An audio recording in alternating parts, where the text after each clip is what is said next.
Hey, Prince of Peace, it's Pastor Micah here. Wanted to give you some updates on what's happening with the property, and I know many of you have a question about what is happening with some projects that we've heard about. We've had this project to put a front door on the west side, and it's been a capital campaign called The Door. Many of you have heard of that. Maybe some of you have never heard of that and want to give you an update about that.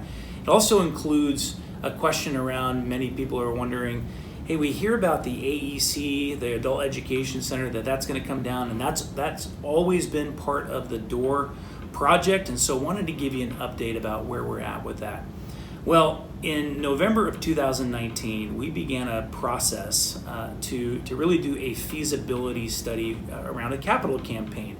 And so we met with a number of families and kind of tested some things, and I had the privilege of being able to do that with Patrick Karlov. And so Patrick Karlov is going to inform you a little bit about the process that we took and kind of where we have been, and then we're going to talk a little bit about where we're going. So Patrick, you want to tell us a little bit about the process? Sure. Thanks, Micah. A feasibility study, as Micah said, is really testing. You're trying to test to see what level of commitment a congregation may have in order to take on a project. The best way that you perform a feasibility study is you take a segment of the population, you bring them in and you have one-on-one meetings, you share with them details about the goal, get their ideas, their perspectives, and their opinions, and then you simply ask them, how supportive would you be of a project if we had launched one? And at what level may you support the project both with your prayers and also with a capital gift and considering a planned gift in their estate? I want to share with you that the overwhelming response was positive towards the projects here at the church. And that included people, the entire group of feasibility study participants saying, yes, I will support this with prayer and a gift, whether it be a capital gift of cash, stock, or a legacy gift. Everyone said yes.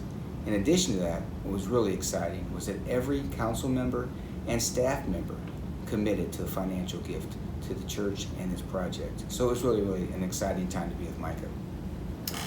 So also, don't forget the elders. The elders were 100% in support of that as well. This is correct. But here's what happened.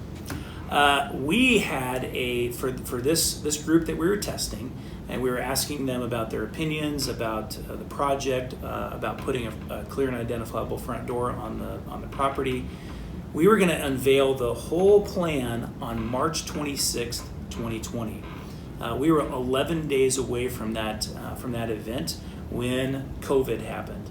And so I want to remind you that sometimes we think about, oh, look how close we came. I want you to think about how far we've come. We've come a long, long ways. Well, obviously, because of COVID, we decided to hit pause on that capital campaign project and the project or the goal to put a front door on the building. Now, what that did is the momentum was incredible that Patrick is talking about and that we saw within the community. Part of that momentum, I believe, really then shifted to not just putting a front door on this property, but then caring for some of the needs, which in the videos that you've already seen, hopefully, you've seen some of the improvements that we've made in the project, and a lot of the input or the feedback and the ideas that have happened, that are happening right now, really came from the conversations that Patrick and I had with many of you. So we really appreciate the input and the feedback that you have given to us. So what are the next steps? Where do we go from here? Well, our building committee worked incredibly well to really put this project for the door, to put a clear and identifiable front door on the west side. They did an incredible job. The plans that they have are going to really serve as a foundation. So we're going to go back, revisit those plans, and then what we're going to do is really revise them as needed to make sure that it's something that we can accomplish together as a community. And so we've heard from this community that the door, a front door, clear and identifiable, is really the priority for us as a congregation. And so we're going to keep that as a priority, but we're going to maybe revise that a little bit. We're going to revisit it And then our plan is to come back and really start the process again sometime between now and the end of the year. And so Patrick's going to tell us a little bit about that process again and kind of why we're going to do that.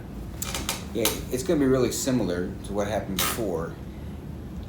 To share again what Micah said, the progress that's been made in this building since the feasibility study finished the last time has been really amazing. And it's excited me as someone that listened to a lot of those responses to see this process happening even during this COVID time. So now, the information that we'll gather, we'll come back, we'll build another what's called case for support, and we'll reach back to the feasibility participants, bring them back, show them the plan again, and determine again how much or willing they are to support it with prayer and with a financial support. In addition, I want to share with you this. Through the process of the feasibility study, we heard that some people may be asking, why wasn't I asked to participate? Well, I just want to share with you right now, publicly, that if you're interested in participating in the next phase and sharing your opinion regarding these projects when they're shared with people, make sure you contact the church and let us know your name, and we'll definitely put you on the list and make sure we try to get your feedback once this list has been developed and we can determine what the next practical steps are for the church. I want to thank you for the opportunity to be part of this as a person who's both in the church and on the school side.